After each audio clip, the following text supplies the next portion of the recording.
C'est une mise à jour sur certains points de l'étude qui a été faite il y a 5 ans et sur les données d'il y a 5 ans. Et donc, malheureusement, quelque chose qu'on a démontré il y a 5 ans continue à persévérer encore 5 ans après. Je pense à la balance commerciale de l'industrie des produits pharmaceutiques en France. Cette balance commerciale, elle est finalement, certes, positive, mais quand on se compare à 10 autres pays européens sur la base des données de l'OCDE, donc on est sur un périmètre vraiment stable, donc entre des produits actifs jusqu'au conditionnement, la France, elle a perdu du terrain en 10 ans, voire même en 20 ans et en queue de peloton.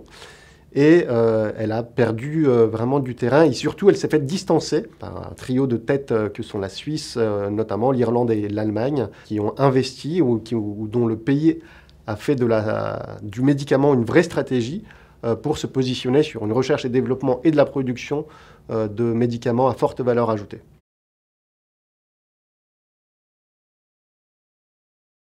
Vis-à-vis du PLFSS en tant que tel, la première bonne surprise, c'est que le gouvernement prend conscience que l'enveloppe du médicament est insuffisante, mais finalement, cette enveloppe, elle reste inférieure par rapport à la réalité du marché du médicament. On vote une enveloppe qui, après toutes les économies, après tous les reversements, après la clause de sauvegarde, est inférieure, ne serait-ce que pour 2023, inférieure à la réalisation du marché 2022. Et en économie, partir d'une base finalement négative, c'est quelque chose qui est assez paradoxal.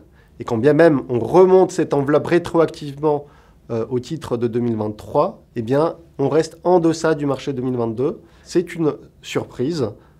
Et donc, ce qu'on aurait souhaité porter comme message, c'est à minima, finalement, de prendre en considération l'atterrissage du marché réel de l'année N-1 pour finalement construire l'année d'après.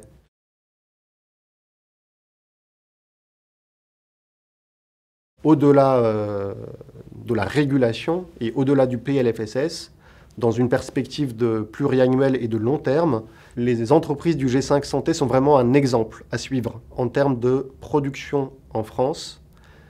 Et on a tout à y gagner finalement à investir de la production en France, que ce soit sur des produits matures ou sur des produits innovants. Dans tous les cas, le bilan serait positif pour les dépenses publiques.